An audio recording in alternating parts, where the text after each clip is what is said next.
All right, we're going to continue on. If you haven't yet, what we're going to do is go to desmos.com and input these functions to figure out what they look like and copy them from Desmos. So let me actually share my screen at desmos.com. We're going to click on graphing calculator. And since that first function was x plus 2 squared, I'm just going to type that into this line and it'll show me a picture of it. What it is giving me right here is my vertex is at -2, 0. So I'm going to go back to my original paper and put my vertex at -2, 0 and make that U shape from my graph. I don't need anything perfect. Obviously, that's pretty ugly, but that's what I want you to draw. Then you go ahead and do it again with x minus 2. We'll go back to Desmos and plug that in. Here, I'm going to change this to x minus 2. I want you to do that for all of the functions, and then go ahead and come back to the video once you're ready. So do that for all 6 of these functions. Make sure to be careful on where the parentheses are versus where they are not. Draw each of those functions and write down the vertex for each of them, and then come back to this video.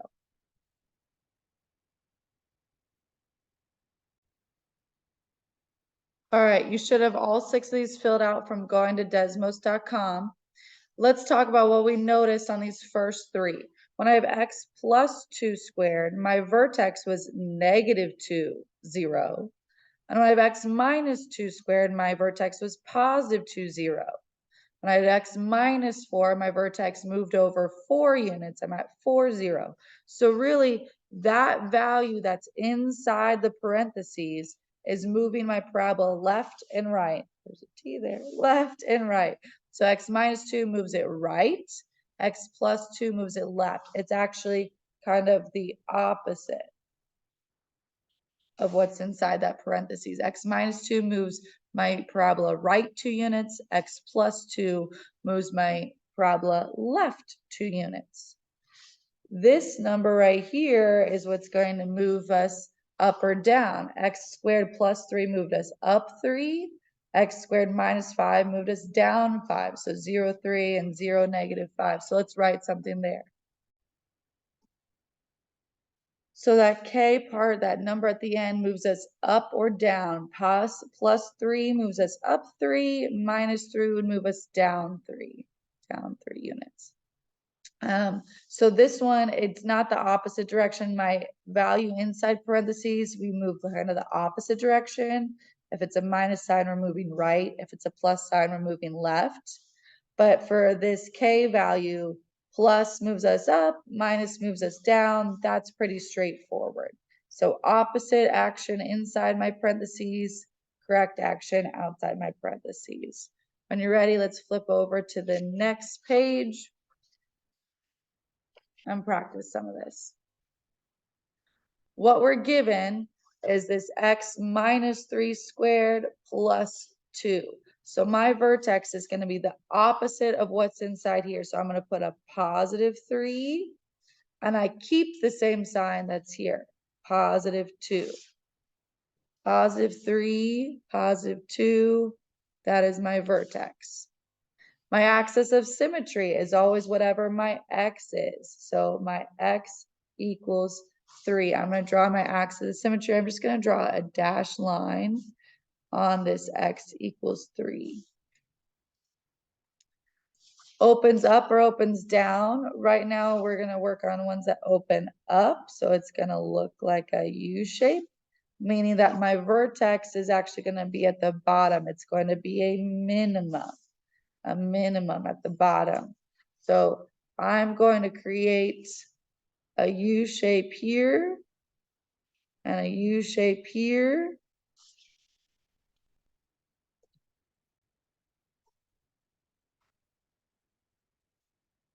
We are going to kind of skip this y-intercept spot for right now. We will eventually get to it.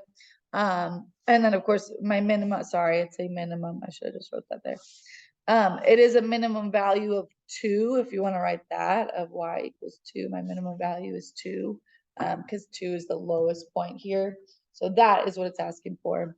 But that is creating just my U shape off of just this vertex form. This format gives me my vertex, and I know my axis of symmetry, and I can draw my U-shaped graph. I'm going to do the same thing for number 18, my vertex. I want the opposite of what's in here, so a positive 5, and I keep my sign of what's out here, negative 2. So positive 5, negative 2 is down here. My axis of symmetry is that x value, x equals 5. So I'm going to draw my axis of symmetry. It's a nice little dashed mark. All the way, splitting my graph all the way in half. This one opens. What I'm going to notice is this negative sign in front. Anytime I see a negative in front, negative in front, is going to flip the parabola. And we are now going to open downwards.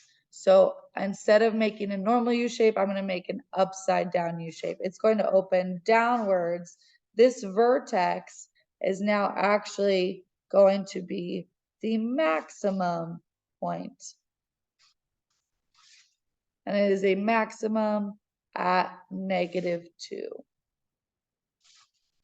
Because that is my maximum value there. And we're going to ignore the y-intercept part. All right. So anytime we see a negative in front, it flips our parabola upside down. We're now going to open downwards. Let's do this last one. My vertex. I do the opposite of what's in here. So positive 2. There is nothing out here. So I have a 0. So at 2, 0 is my vertex. My axis of symmetry is at x equals 2. And I'll make that dashed line. This one, is there a negative in front? No, it's positive. So we are going to open up, meaning that we're going to have a minimum value. It's going to look like this. My vertex is going to be at the bottom. So U shape as well as you can draw. My minimum value is at 0. And I'm going to ignore that y-intercept for right now. Okay. Next page, same idea. My vertex, opposite of here, same of what's here. So negative 2, negative 4. If there's a negative in front, it opens downwards, but it's a positive, so it opens upwards. And I'll make that U shape. You should be able to do the rest of these. Maybe let's do one more since we have a negative over here. My vertex, opposite of this, same of this. So positive 3, positive 1. But this time I have that negative in front. So it's going to open downwards. It's going to be an upside down U shape. And there we are. See if you can finish 5, 6, 7, and 8. All right, when you've finished graphing all of those, flip over to the next page. We are at example 2, writing an equation. So the very first thing I'm going to do is I'm going to look for this vertex. I'm going to figure out what is that vertex. I know this graph is pretty faint, but we're over here at negative 2, negative 5. Remember, our vertex form, we're always wanting to write it in x minus something squared plus something.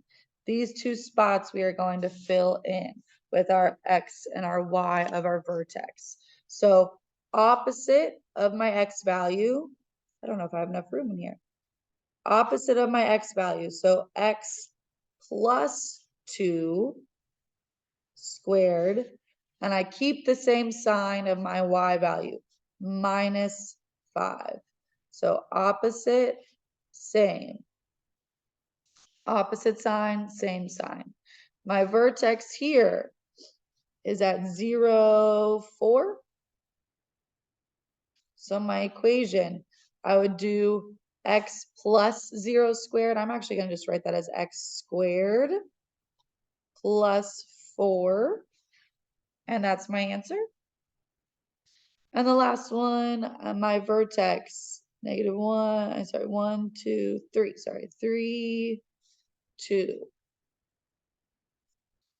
So my equation, I'm going to have x minus 3, the opposite of that, squared, plus 2. I keep that same sign.